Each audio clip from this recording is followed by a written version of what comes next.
And Dave, I will let you take over from here. Okay, sounds great. Thank you so much, Sean. Let me minimize that. So are you seeing my presentation window right now? There it goes. There we go. Okay, very good. So first of all, thank you all for having me on this webinar. Sean had asked me to compile some information on fitting strategies for the community over here. And I wasn't really sure what the audience was going to be. So, I already saw some people from the meeting, that are, super users. And so, please feel free to kind of add after I'm done with my presentation, any insights that you'd like to share. But I'm really taking this from, I think, the perspective of someone who's newer to this experience and maybe doesn't know all the different options and wants to kind of educate themselves on the different possibilities at the different levels of amputation. So I have nothing to disclose. I'm not affiliated with any of the manufacturers in this presentation. Okay, so I'm getting some text box over here. I'm just gonna get those out so I can see my presentation. Okay, so the goal of today's talk is to look at different strategies for treating bilateral upper limb amputees. Sean asked me to show some of the more commonly used components for this population. We'll look at different strategies for different level of amputations. And really the most important thing that I think many of you know, if you've been in this community for a while, or if you're new to this community, is, the Enhanced Skills for Life community is really special. And everyone can learn from everyone else. And I've been to the meetings and I can tell you that, the mentors, the people that have been around for longer and have had more experience are really interested in helping the other people in the community.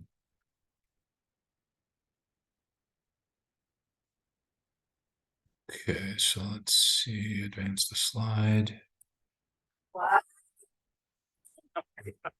right, don't ever forget it. Quads rule. So I know that this is really emphasizing upper limb, but most of the people that are featured in this presentation, some in attendance on this webinar, are quads. And, that's, if we were to focus on lower limb, that's another talk entirely. But, there's kind of interchange over here.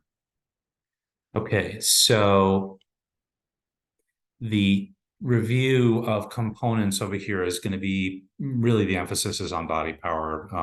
Sean asked me to really emphasize the body power aspect of it. And for those of you that are experienced, most people that are independent are using their body power prostheses primarily, not exclusively, but primarily.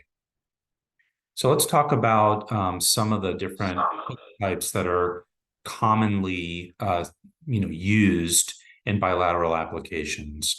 So the 5XA or the canted shape is intended for fine grasp use.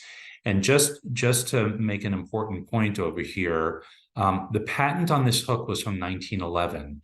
And here we are in 2023 doing a webinar still talking about this shape. And there's a reason for that. It stood the test of time because it's effective.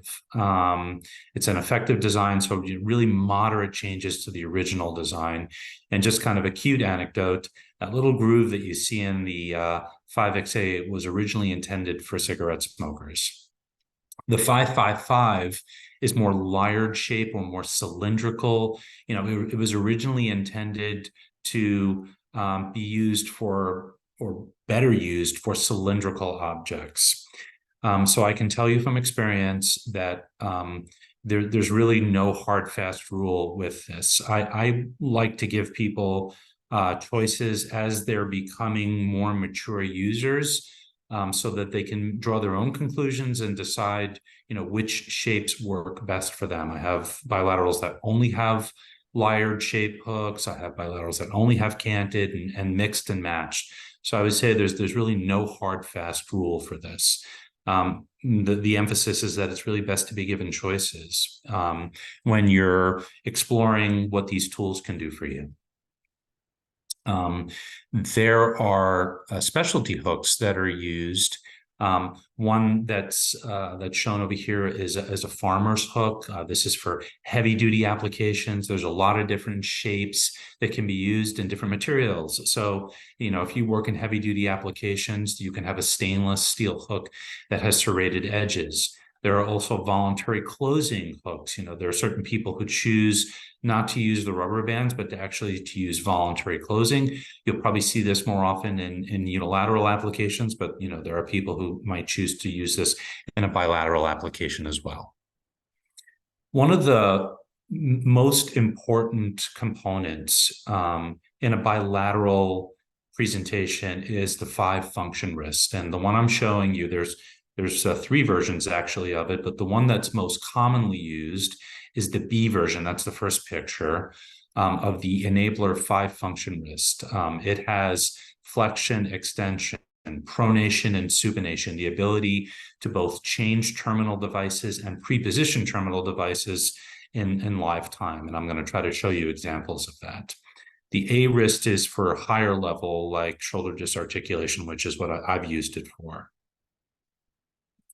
Another wrist component that's often used is the FW flexion wrist. This is used on the non-dominant side or when space considerations are paramount. If someone's wrist is disarticulated and they don't want the extra length of the 5-function wrist. So I'd like to present a case study, and I was going to go kind of in order of, folks that have bilateral below elbow and then work my way up. But I felt that this was a really good illustration of the different components that I've just listed and kind of how they're being used in someone who is relatively new to this experience. So this is my willing participant, Anna Norquist, who came to me after having had a really poor experience where she was kind of dejected and was not using prosthetics. And, this is an important slide, what not to do. So one of the reasons why she was not using prosthetics is while she was still in the hospital, she was fit with all electric components, an electric elbow, an electric hand, myoelectric control on her left side, even while she was still shrinking. So this is not the right approach. It's good to have options, and it's good to be exposed to electric prostheses, but not as your first set. You really should be fit with the body-powered setup. It is far more intuitive. It's lighter. It's easier to use. It is very adaptable as you're shrinking. It's not relying on skin contact for the function of the terminal devices. So, when Anna came to me, not surprisingly, these were sitting in the closet. She was not using any upper limb prostheses at all, and really kind of became discouraged. And, I've had the privilege of working with her for a number of years now. And I will kind of show you what we've done. But what is the goal of prosthetic fitting? It's function, function, and function. The key questions to ask when you're faced with a quadrimembral amputation or bilateral upper limb amputation is, how will I eat? How will I allow myself to eat? How will I dress? How will I dress myself? How will I toilet? How will I toilet myself? Can I drive again? Can I work again? And the community, which is the prosthetist, the therapist, the prescribing physician, the social worker or psychologist, the family unit as a whole, which is the person's support system. We're all involved in this goal together of how can we help this person become more functional and more independent. So let's go back to Anna. What did we do? You saw her with her electric prostheses. This is what we did. And it is, oh yeah, Anna's got awesome character and attitude. And, we allowed her, or are allowing her, to kind of reclaim herself and reclaim her independence and freedom with the world. So I want to highlight some of the components that I listed earlier in the presentation. So that 5-function wrist is prominently displayed or prominently used on her primary left prosthesis. I want to make mention, excuse me, of a magnetic paddle that is used in conjunction with the B-wrist. And what that magnetic paddle does is it allows the user to keep the wrist in a free-flowing state. So if they need the wrist to move with them while they're doing something, they can engage that paddle, and as soon as they're done, they can re-engage the paddle to unlock it, to relock the wrist. Okay, so the hook that she uses is a 5-5-5 hook. And on her above elbow side, she uses the Hosmer or Philauer E200 positive locking elbow. She's using the FW flexion wrist and another 5-5-5 hook. So let's take a look and see how she eats. So this is a good interplay between her primary prosthesis, which is the left below elbow, and her right above elbow prosthesis, which basically allows her to use the different motions. So she uses her above elbow prosthesis in this instance to engage different functions of her primary prosthesis. Okay, so here's an example. I'm sorry, I'll just have this play, where she's engaging different aspects of the prosthesis to be able to take her own plate and put it in the sink. And she's using different body motions over here to be able to enable herself to put the plate in the sink. Okay, independent donning and doffing, putting the prosthesis on and off by yourself, is critical. So this is how she sets her prostheses up to be able to put them on by herself.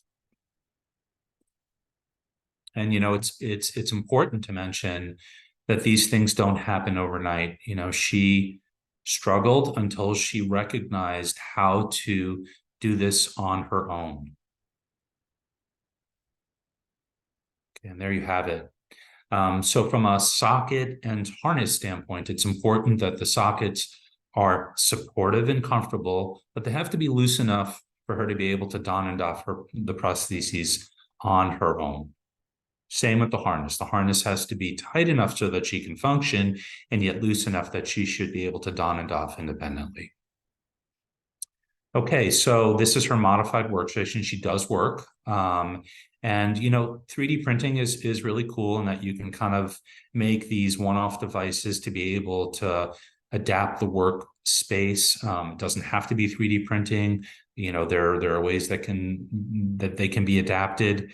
With just more homegrown ways of doing it. Okay, so here's a really good illustration of how she uses her right arm, this time as her primary prosthesis, and you can see that she's using her left arm to kind of stabilize it as she goes through the task. And she kind of joked with me, now you know how to get into my house. So she regained her freedom.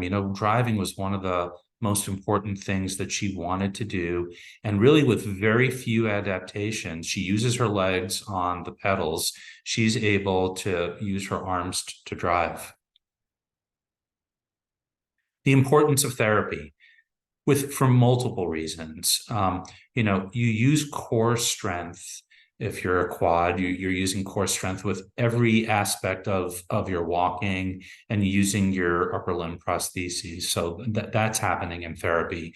Figuring out body mechanics to be able to best lift and best pick things up, and throwing a beanbag at your therapist and doing things like that all build your library of kind of what will be hopefully voluntary muscle action. Okay. And it is okay to struggle. It's important to struggle. Actually, it's important to see, all right, this didn't work for me. What can I do next time when I want to do this action to be able to open a cabinet, how do I better prepare myself in the future? And this is, again, kind of learning that muscle memory that becomes over time a little bit more second nature. But struggling is a part of it, and it's a part of the learning process, and it's not something that you should be discouraged about. Okay, so you see over here, she's kind of doing repetitive tasks. At the second time around, there was a little bit of a better sense of this is what I'm going to do, and that's part of the learning process.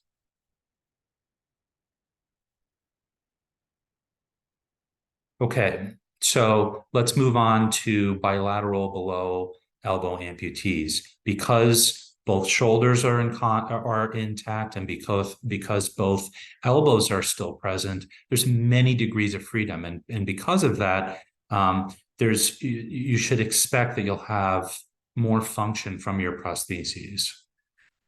Okay, so this gentleman is going to demonstrate for me simple tasks to more complex tasks.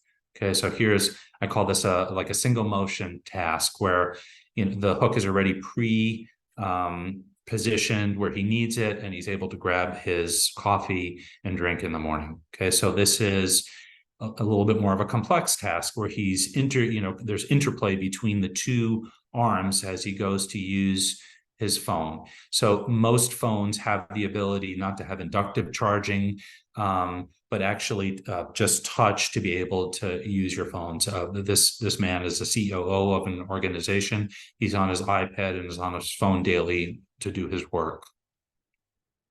Okay, so putting his glasses on, this is now a more complex task where he uses the paddle, uses the flexion portion of the five function wrist to be able to accomplish putting his glasses on. He's preparing himself to eat now, so he uses both arms to pre-position, and he's actually now using the quick disconnect feature of the five function wrist to be able to pre-position his hook so that it's better suited, so that when he goes to eat his cereal, it is in a better position. Whoops, I'm sorry. Okay, so I apologize about that. And I apologize one more time. We're going to have to go back twice.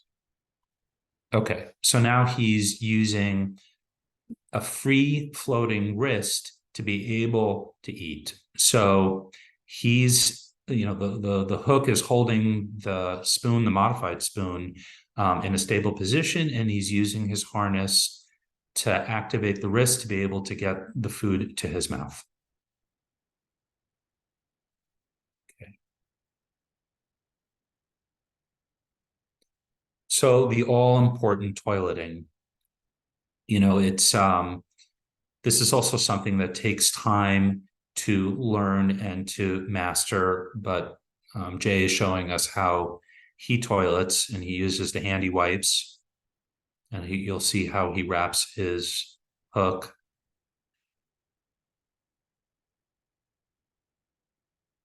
And you'll notice that he uses two 555s. It was his decision. He started with a 5XA. It was his decision to switch to a 555.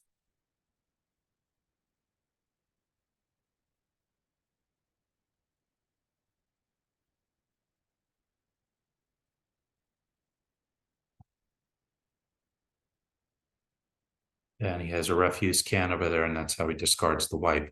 I'm just realizing that one thing I didn't add is I routinely put latex tubing over the hooks, the 555s or even the 5XA. And what that does is that adds a little bit more grip to the hook. It makes it a little bit less slippery. So it's just black latex tubing.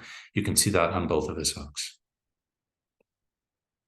Okay, so another really wonderful part of this community is people come up with homemade innovations. So Jay used to ride motorcycles, and he had one of his motorcycle buddies create this design for him so that when he brushes his teeth, he can brush that side. And when he's ready to brush the opposite side, you'll see what he does. He spins it, and now he's brushing the opposite side.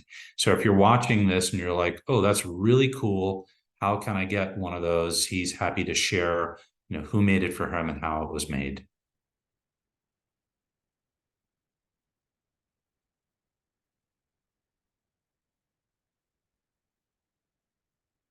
And this is him driving. One of the things that he most desired to do was to regain his freedom driving, and you can see that he has just that a hook modification that you can get on Amazon for his steering wheel that allows him to drive independently. He picks up his kids.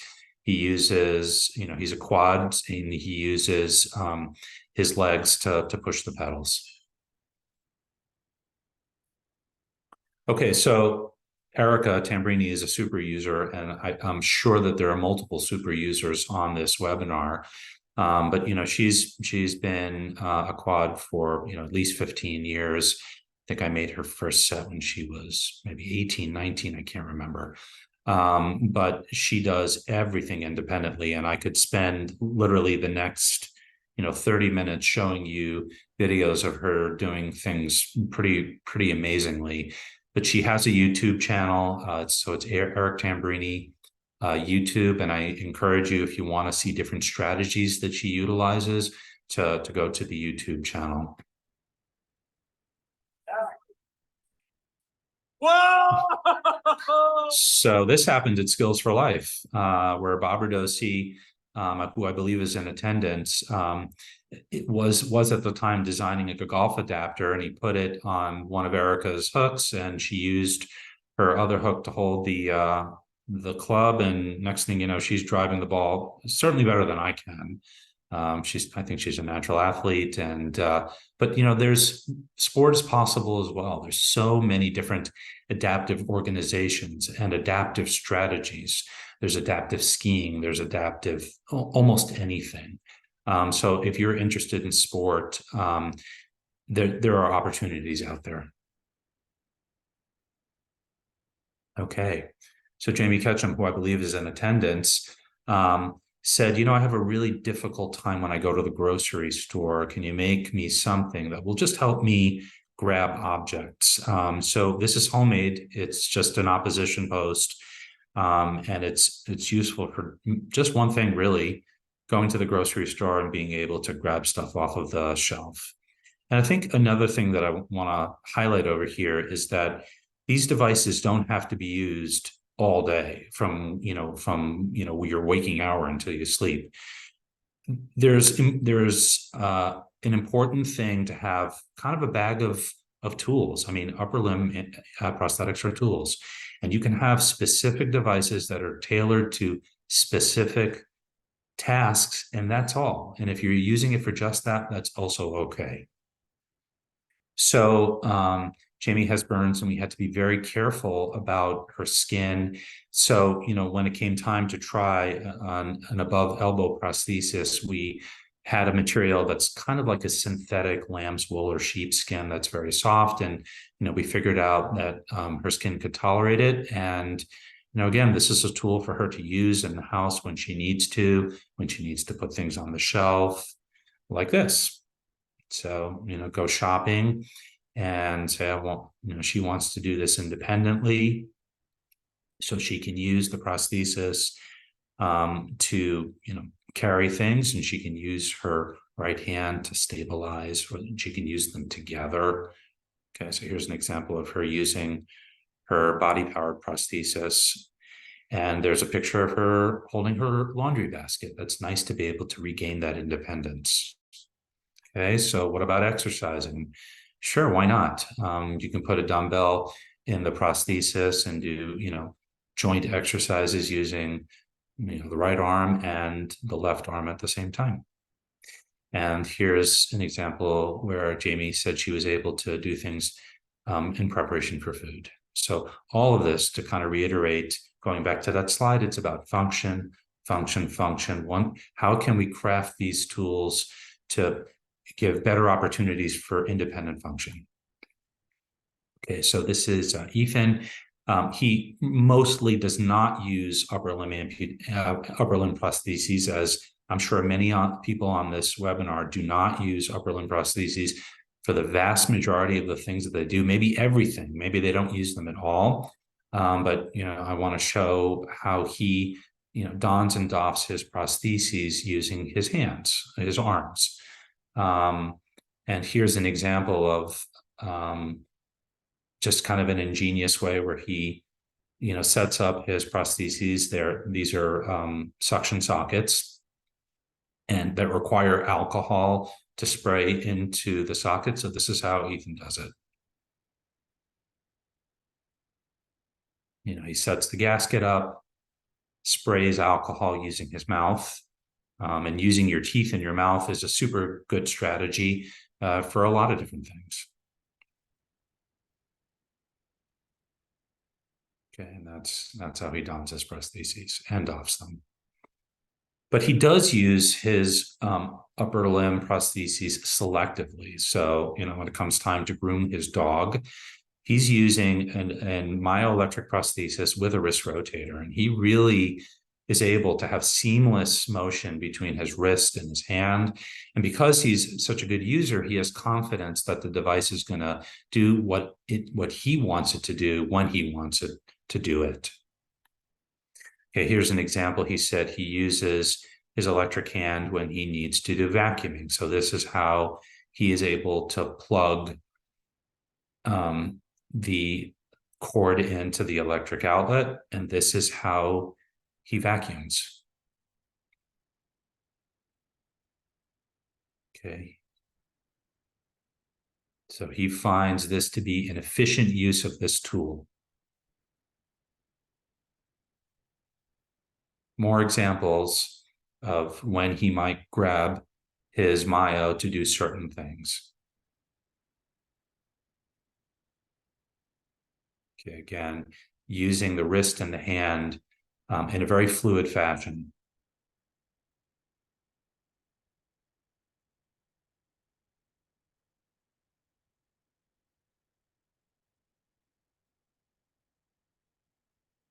So again, it should be noted that it's important for Ethan to be able to don and doff these devices easily, secure enough for him to be able to go through all the things that he just did, and yet loose enough for him to be able to don and doff it with ease.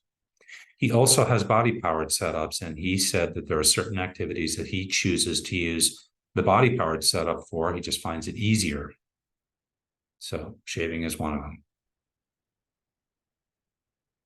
And he said on the rare occasions when he uses his left above elbows setup, it would be something like this, where he has to use leverage like in a task like sweeping.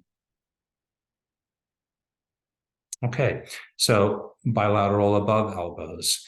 So I have the privilege really of going to Guatemala every year and working with the population down there that does not have any resources or access. Almost all of this are donated pieces of equipment or those used for fundraising. So this was just an example of how she used her body to pre-position. She used her knees to pre-position the hook and then was able to grab the pencil. This is someone who really rarely uses her prostheses, but she finds for certain tasks that they're useful tools for her. This is just innovative. I wanted to share this as somebody who figured out how to put her hair in a bun in a really innovative way using a vacuum cleaner.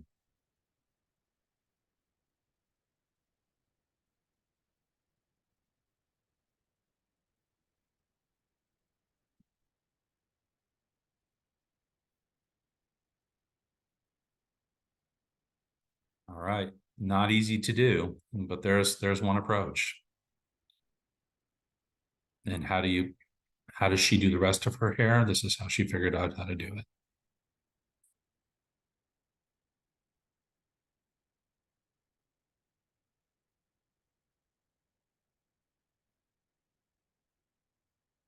All right, done and done. Okay, so bilateral shoulder disarticulation. you know, as many know, the higher the level of the amputation, really the more difficult it is for a prosthesis to be functional for that individual. But I have two users who use their body powered setups, one rarely and one daily.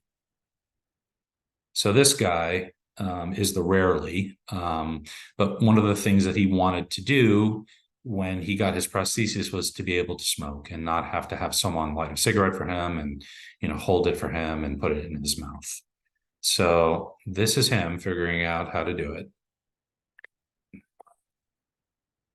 Yeah, I can walk around like Ash, bring it back up. The first thing that you learned to do. Bring it back. And bring it back up. Done with the secret. I like every time I see this, I just cannot stop cracking up, and he's very funny. All right, so maybe not, especially now, maybe we were not condoning behavior like that, but that's what he wanted to do. Okay, so this gentleman uses his prosthesis daily, and he uses it to be able to drink coffee in the morning. And this is a pretty complex prosthesis, so we're going to go over what he's doing right now. So I set it up for him to be able to use mouth pulls, and he's using these mouth pulls to do the various different motions in the video. And now do the humeral rotation. I also make a humeral rotator where you can actually turn humerus out or in, and you can position that. Okay. Great. Do the shoulder. So that nudge switch is the shoulder. Okay, so position, and finally do flexion wrist. Back paddle. Thanks for that, and then release it. Beautiful. Okay, so most of what you see over here is custom made. All the mouth pulls were custom made. We actually tried some 3D printed mouth pulls. They didn't really stand the test of time, so I make them out of a kind of a durable thermoplastic, flexible thermoplastic. The paddle at the back of his head is actually a modified door hinge that I used for him to be able to flex and extend the wrist. And he's a really good user of this prosthesis. He actually has two pairs, and so when he breaks one, he brings it into the shop.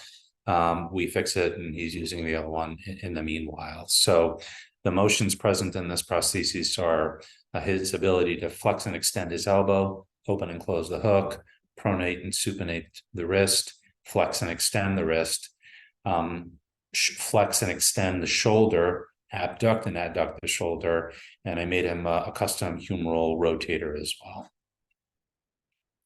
So this brings us to another important point, is the importance, if you can, of having a backup prosthesis. So obviously insurance plays a part in everything that happens related to prosthetics. And if you've had a prosthesis, you know this, it becomes something that allows certain access and perhaps doesn't allow certain access. But if at all possible, if you are a consistent user, it's really good to have a backup prosthesis.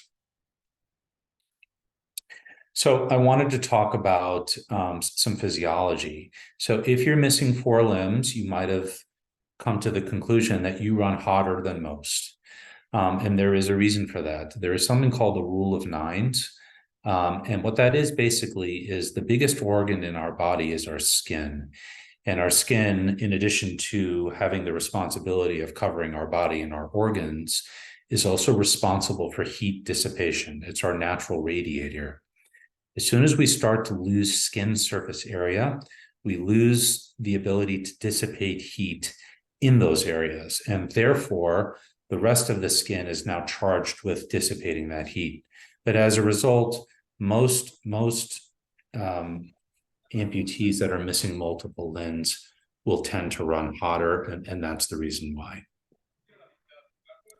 So we got through 55 slides pretty quickly over here, and we'll have time for discussion and questions.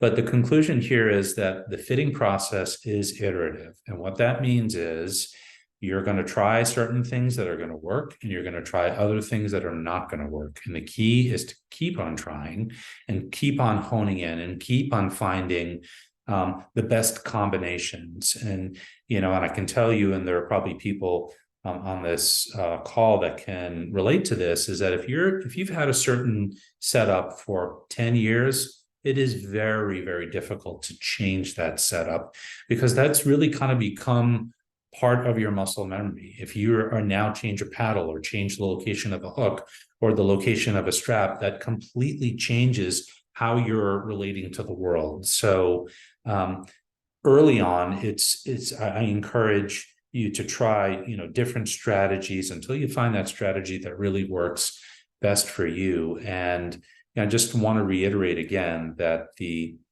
Skills for Life community is such a great resource. Going to those meetings are so terrific because everyone kind of sees what other folks are doing. And, maybe you pick up a tidbit, or maybe you pick up a trick, or maybe you learn something that someone does that can really help you in your life. So I encourage you to stay involved in this community. And with that, I would like to thank you for your attention. And Sean, if you want to kind of take over, we can have a discussion. Yeah, sure. Dave, that was great. Thank you so much. And I will go ahead, and I don't know if I can unmute everybody, but if you want to unmute yourselves to ask a question live, or you want to put anything in the chat feature, feel free. Let's see if I see anybody raising their hand and I can unmute you, help you out.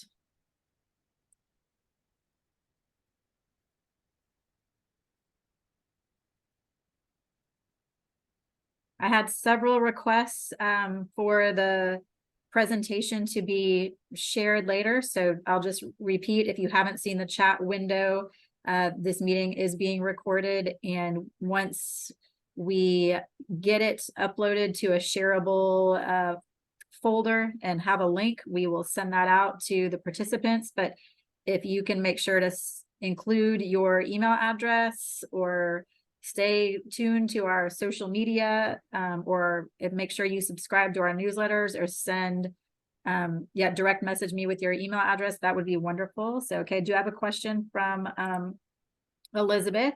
Hi, Elizabeth. She said she would like to know your thoughts on newer technology like the Hero arm. And Elizabeth, you're bilateral? Yes. Okay. Yes, sorry, I am bilateral. My left is just below the elbow and my right is at the wrist. Yeah. So, and I can give you a little, I mean, I am not, I have body powered and myos, and I use my body powered mostly for laundry, which is very exciting, and housework. But I've just been thinking about maybe having something a little bit more portable, lightweight, easier to I keep calling it a purse prosthetic, something that I can bring with me places, that there's maybe not a big wire. I don't know, but I it's hard to pull the trigger on something like that because it's not covered by my insurance. Sure. So I'm just getting I know that's very specific to me, but I feel like at Skills for Life there were so many other lighter weight, not as expensive options, and would just love an extra opinion. Sure. So I think the promise of where the Hero arm is attempting to go will bear fruit in the future. I would say that is probably something that is still being iterated. There are lots of 3D printed options that are coming into the market now. I will say with full candor and honesty that I just don't believe, especially for bilaterals, that it's there yet. And I think it's really important, if you were to pursue anything, is to do a trial fitting, and not just a trial fitting that is, 5 minutes, 10 minutes. Yes, you can work the electrodes, try to do something with it, and try to do things that are really important for you with it. And I think you will draw your own conclusion whether this is a device that's functional for you or not. So remember that there is the promise of technology over here, and my good friend Adil Akhtar is on this webinar, and he's come up with a really innovative hand. But I can tell you right now, is it the best choice for everyone in this community? No, but I think it's really important. No matter what technology you want to pursue, no matter what you're seeing out there, go into your prosthetist. And if your prosthetist doesn't have a lot of experience with upper limb, go find someone that does, or go find someone who's going to give you an honest assessment of whether this is good for you, not whether they're going to make money on the insurance if you buy this arm, whether this is good for you in your life, period. And you must insist, okay? If you're not comfortable with a provider, you must insist that they give you the opportunity to really vet it before you're signing any delivery tickets. Okay, that goes for anything. That goes for any technology. I routinely will have people come in and make certain that they have a robust opportunity to try anything before we proceed. Ethically, there's no other way to do it. And I think you have to be your own advocate with someone that does not have that attitude. So I got on my soapbox a little bit. Thank you for doing that. And I'm really, and I'm sorry, and I'm just realizing that I didn't plug in the power from my PC, which might die. So hang on for just 1 second, please. No, I was going to say thank you. I think that was very good advice and helpful. Thank you for asking that question, Elizabeth. Yes. I know other people have questions. Yeah, so okay, I'm back. So thank you for asking that, and I'm not going to besmirch anyone or anyone's technology. I will just tell you that you will find out on your own if you have an appropriate trial with whatever technology you're using. What is the, like, if I mean, I am only have, how do you go about doing that, right? Like, if you go to a prosthetist office and they're like, I think this would be great for you, but like there's 10 other options. Like, right. So the question is, why do you think this would be great for me? Yeah. And can I please explain to me why this would be great for me? Okay, I'm a bilateral, I'm a body powered user. I have experience with functional prostheses. Explain to me why this would be good for me. Show me why this would be good for me. And then I'd like to do a trial, and I'd like to see for myself. Awesome. Thank you. Just like that. And, there's an unfortunate aspect of this in that, people fitting prosthetics need to make a living, and then they do so by fitting devices. But that doesn't mean that, it is really anathema to what we should be doing if you're being fitted with a device that isn't the most ideal device for you and is not going to help you, bottom line. Yep. Hey, Mike, you got a question? Yeah, so I've been at this game for 23 years, and that's exactly what I do. Is I'll have a open and frank conversation with different prosthetists, not just one person, not just my prosthetist, but by going out and talking to other amputees, going out and talking to other clinicians, and kind of like hands-on researching and finding out, what are you wearing? Why are you wearing it? What do you like about it? And then again, back to the trial issue, can you fit me in a temporary socket that will hold that terminal device that then I can, play around with for a while.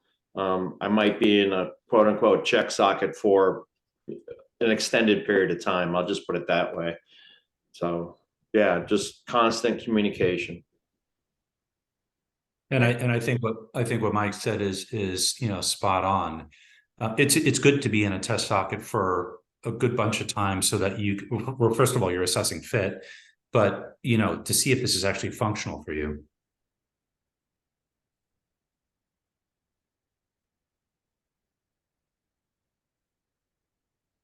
So kind of going back to the importance of this community, and thank you for asking these questions. You have people who have more experience, who Mike said, just like he said it, he's been at it for, for more than 20 years. You have folks that are newer. You have people who have different experiences. It's really great and important to lean on everyone.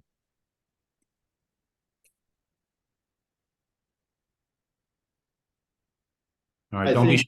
Come on, some more questions. Well, David, I wanted to go back over some of the things that you said, especially the, giving yourself time to learn a new device. That's where I'm at right now. I got an ETD, an electric hook, to kind of try and save my quote unquote sound side. And it is a new and different device, and it does take time to learn. And I kind of have to force myself to wear that prosthetic doing different tasks around the house so that I'm more comfortable with it, more familiarized with it, versus my tried and true 20 plus year, body power that I'm using all the time. So it's not just the current prosthesis, but I got to think about my future self and what am I going to do physically should I not be able to have that scapular movement, or what happens when type situation. So trying to learn new things, not necessarily my favorite thing to do, but I know I got to do it. So just giving myself the mental headspace for that is really important. Thank you, Mike. Great point. Yes, that slide that I showed is that failure is not bad. I mean, when we're all learning something new, we're all going to fail at aspects of that. I mean, so a prosthesis or an approach is no different than that. So that there's no shame in that at all. So thanks, Mike. I appreciate that point. Yep. Hey, Dave, I have a question for you. The 5-function wrist that you brought up at the beginning of the presentation, please forgive me if you said this and I might have been distracted letting people in, but wouldn't you say that's imperative? And if a prosthetist is not fitting you with one of those, you need to shop around, kind of thing? Like, it's game changer. It's if you have the space for it, it's absolutely game changer. I mean, I wanted to highlight how effective it is in all those videos that I showed you. So, people eating and just using the rotation component, fine tuning the position of where the hook is so that when it's flexed, it's, perfect for that particular task. Yes, it's absolutely game changer, the 5-function wrist. And has been around for a long time. Yep. Okay, Galen, you have a question? Yes. Can you hear me? Yeah. Okay. Hey, yeah, I'm glad you did the discussion just now about the 5-function wrist. That's something I've not really, I find myself reluctant to go into anything new because, you get comfortable with what you're doing and it's almost a little scary to go to something new. But then again, that's the only way you find out if there is something better, and there's almost certainly something better. But it brought me back to, when I was in the hospital and was getting my first set of prosthetics. I'm a bilateral at the wrist amputee, and they had an in-hospital prosthetist who just really didn't ask me anything. He just had a set made up for me with flex wrists on both of them, and not the 555s, but what is it, 5XA hooks. And I'm really glad he did it that way without asking me, because I mean, what could I say if he'd asked if I preferred a 555 or a 5XA? I would have had no idea. Right. And the only way to have an idea is to use both of them. So that's something I don't know how that could come about, but it seems like it would be good where once somebody's had a prosthesis for a while, there could be some sort of interjection to say, okay, now let's try this. Maybe a 7 series Hosmer hook is better for what you want to do, and find a way to let them try that for a while. again, I wouldn't know the first way to get something like that to happen, what with insurance being involved and everything, but it is the only way someone's gonna ever find out is to be able to try something else. Exactly. Dave, Yeah. do you have suggestions on how they? Yeah. So Galen, you mentioned that your bilateral wrist disarticulation. Okay, so the fact that you have this motion, you might not necessarily need that 5-function wrist, and because you're longer, you might find that it's maybe a little bit disruptive for you. So I actually can't rotate it at all. I lost. Oh, you did. Okay. I have slight rotation in the right and none in the left. So, Okay. but again, I'm not, trying to dismiss what you're saying. It may not, have a lot of benefit for me, but Right. I won't know unless I had a chance to try one out. And I Yeah. think So he was also asking about the 7 hook in that instead sure, of sure. I just wanted to talk about the 5-function wrist first, because I heard that you said you're a bilateral wrist. So to Mike's point and to my point, if you have a good relationship with your prosthetist, there's nothing wrong with going in and seeing what a test socket would look like with a 5-function wrist, which is going to make your setup 2 inches, 2.5 inches longer. And you might say, nope, no, thank you, right at that point. But you're not going to know until you know. Do you have flexion wrists on your setup? Yes. Yeah, that's great. Yeah, That's great. yeah. Okay, that's great. Are they friction as well? Meaning you can turn the hook up, down. You can change the point of the hook, either supination up or pronation down. You Yes, can spin the hook. Great. certainly. Great. Yeah. Great. Yeah. So you're probably in a good spot. Now, as far as, trying a 5-5-5 on whatever your non-dominant hand is, that's not difficult. They're not the fill hour hooks are not that expensive. And that's something that you could also trial, in office. I have a box of hooks, for people to be able to try. The 7 series is if you're doing heavy duty work outside and you want something that you can really beat up and that has serrated teeth and you'll be able to lift buckets and things like that. I'm starting to do woodworking. Wanting to do that.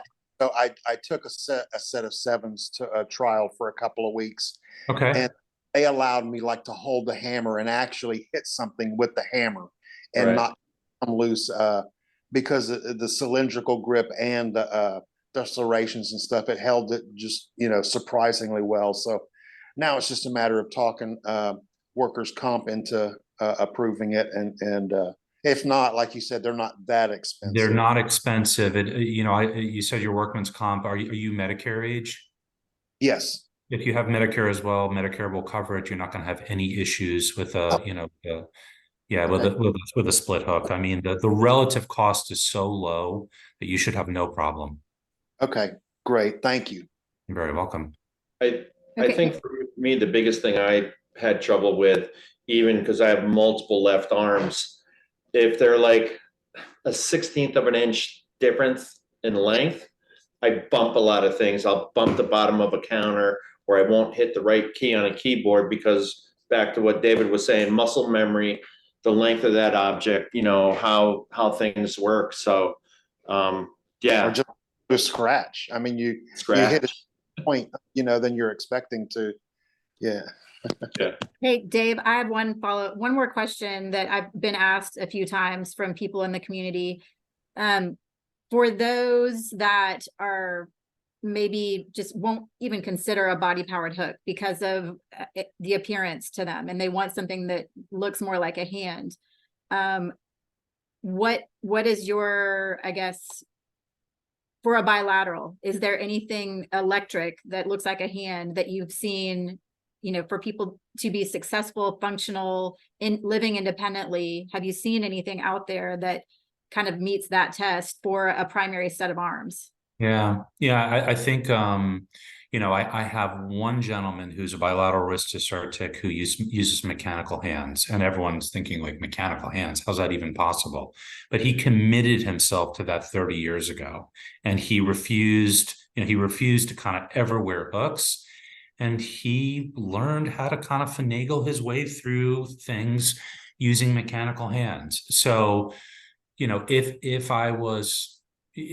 someone is absolutely dead set against hooks, the first thing I would say is try them first.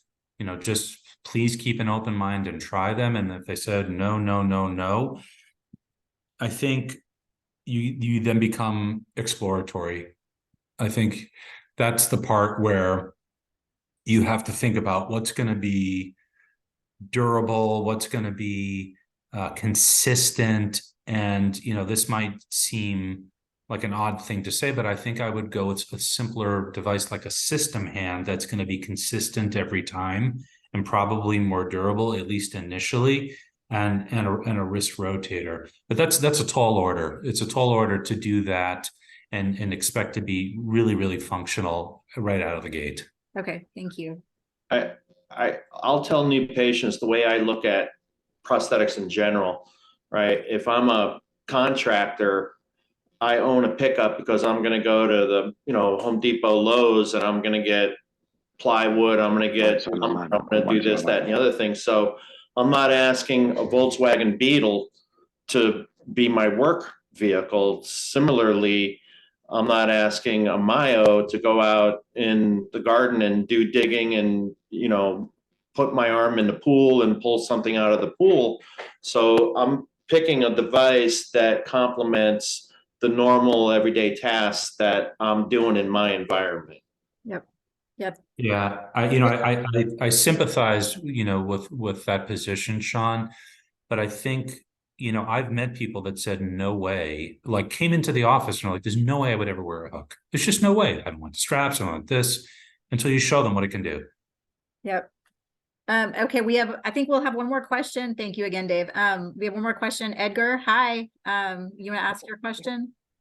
Yes, how are you? I can't get my video on. I don't know what's going on, but I had a question.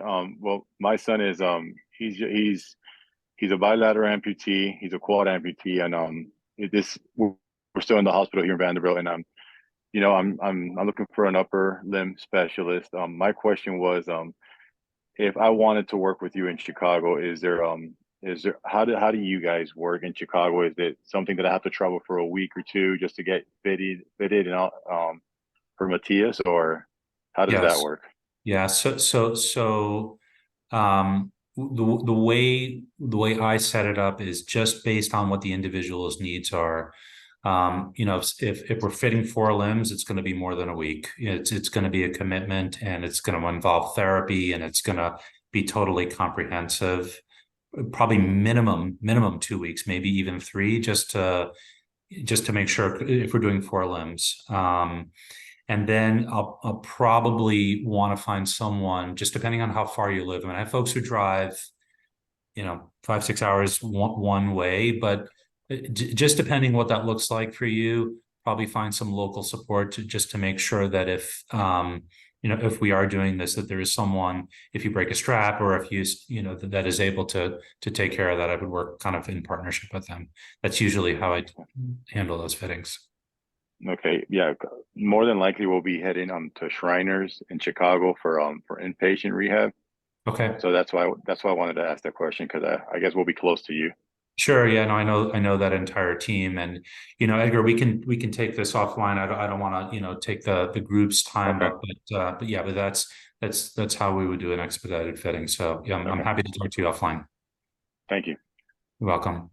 If there are any other questions from the group, you know, while we're all together, you know, please feel free. Christy, did you have a question? I saw you unmute yourself. I did. Dave, thanks for your talk. Nice to see some familiar faces. Yeah, I got to see all kinds of folks that I know. So I wanted to ask you, do you have, as kind of going back to what Sean said, there's a lot of, you know, the desire that people don't really want to use a hook, they want to use a hand. I know the gentleman you're speaking of, your patient that uses the mechanical hands. I have someone like that as well. Have you ever had a case where you've had someone, or is it just that gentleman, where they have been insisting on using mechanical hands. But it has in turn made them more dependent on family or others. Or if you have had, like, how would you handle, or have you ever had to handle that situation or recommendations of kind of getting Sure. around that, if you will? Sure. Yeah, no, that's a good question. I have an N of one. You know, I have one person who insisted on mechanical hands, who's a bilateral, and he's highly functional. He's a really intuitive guy. You know, he kind of understands, you know, body mechanics. Going back to it's okay to fail, and you know, you have to try and you have to fail. It's almost kind of not acceptable to say, all right, I'm going to do this, but I'm also going to rely on a family member to do literally everything for me. Like there has to be an attempt by that person to try to have some level of independence. And you can lead a horse to water, and ultimately it's up to that individual. And it might be a conversation with the family that says, look, you know, if you want this person to this relative of yours to gain more independence in their life so that they're not reliant on you, they need to try the following tasks on their own. And then you work with them in therapy and you give them strategies and you see how it plays out.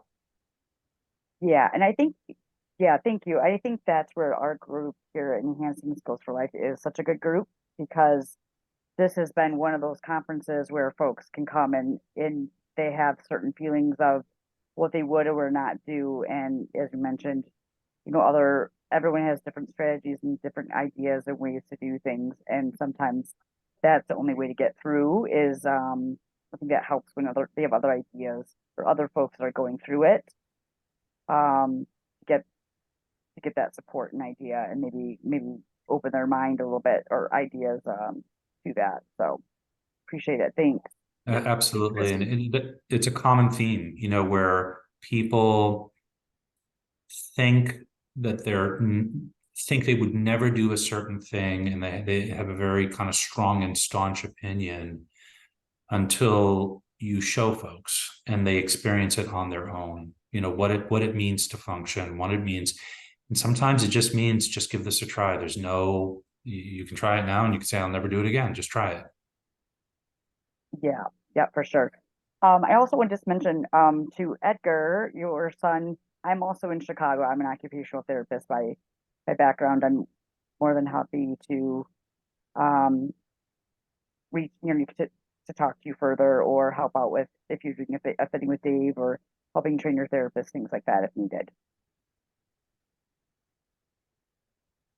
All right, thanks. I guess we'll wrap it up. We made it a little past an hour, but I want to thank Dave again for being willing to put this talk together for our group, because Dave's been doing this so long, and as you know, even though he could do this in his sleep, he's probably never put all of these thoughts down in this exact manner for an hour-long talk to individuals like yourselves. So I'm just grateful that he took the time to do this for us and share his experience and knowledge. And yeah, just if you have any questions, like I put them in the chat bar, and let's see, I think I see one. See if there's anything else. I just want to say, Sean, that it's really my pleasure, and I'm really kind of honored and proud to be a part of this community. So oh, thanks again. And I'm going to make sure I don't miss anybody, but we'll make sure we'll compile any other questions that might pop in the chat before we hang up. But thanks everybody, and stay tuned for other future webinars like this going forward. All right, have a good night, everybody. Thank you. good night, everyone.